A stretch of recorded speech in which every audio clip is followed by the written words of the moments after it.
my question, I guess, to you is there any danger in eliminating entire food groups altogether long term? I felt great, but there's always that kind of sentiment in the back of my brain that tells me, oh, maybe there's more to this, or maybe I'm missing something. So if you could speak to that a little bit, that would be awesome. Yeah, Noel, that's actually a really cool question. Thanks for asking it. And I love that you're into this lifestyle for the long Absolutely. haul and you're in the regenerative space. We need more people like you. So that's amazing.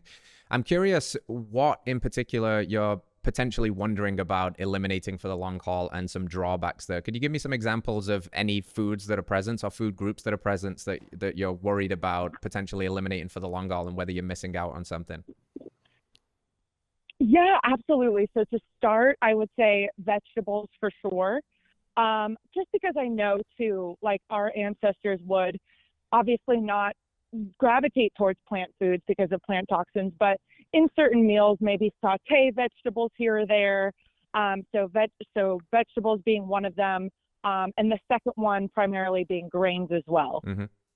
Okay, wonderful. Let's So those start would with be the two main groups. Yeah, let's start with the slightly easier one, which I would say is looking at grains. The reason that I wouldn't say you're going to lose anything from eliminating grains is we're pretty convinced that they're not really giving us anything of real nutritional value. Can they give us some mouth pleasure at times, a crispy slice of sourdough bread, and can they give us some convenience for keeping our fingers clean while we eat our sunny side up egg sandwich? Sure. But what are they actually giving us in terms of anything that's like nutritionally beneficial? They're not giving us any unique micronutrients or macronutrients. They're coming with gluten, which we know is a problem for most people and causes leaky gut and disrupts that healthy gut function. So are we losing anything by eliminating grains? Almost certainly not.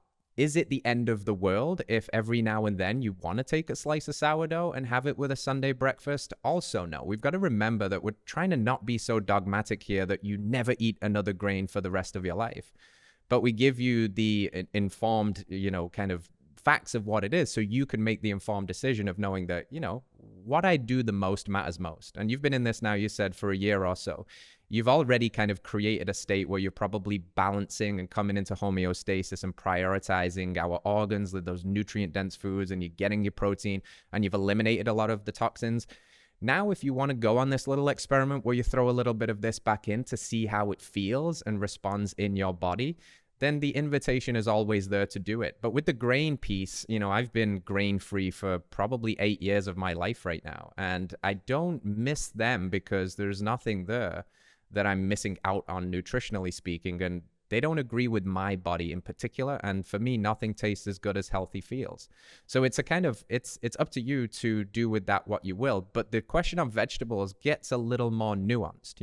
I think you're spot on when you said, certainly not the prize food of our ancestors. They was always go for the, animal-based nutrition, the protein sources, the fats, and the beehives if they could get them, the honeys, the fruits.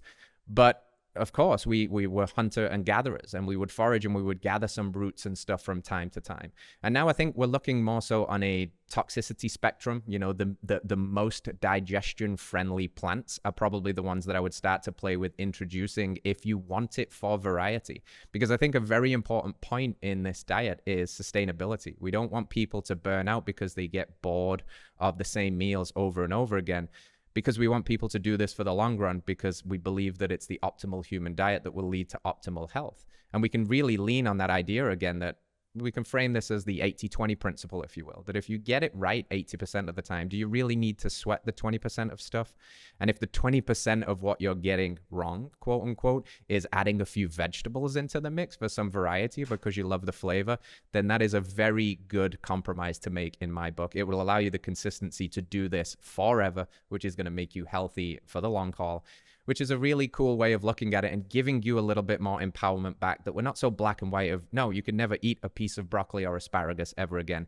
Are they really your friends? Maybe not, but do you love them? And if you love them, is adding them in every now and then going to help you with sustainability on this diet and joy and enjoying your food?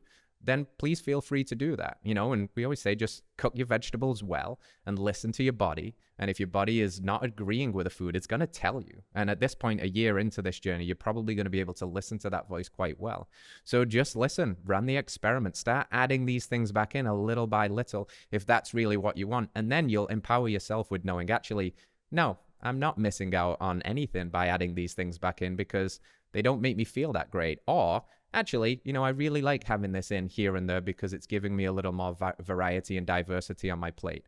So I think ultimately it's about that, it's about informed choice, and it's about sustainability and consistency. And we eat a lot, most of us 3 meals a day, every day. We want to enjoy our food. We want food to be something that's, beautiful and wonderful and gives us joy and energy and health. All right, Noel, thank you very much for that call. And thank you to all of our callers. We love hearing from you and answering your questions.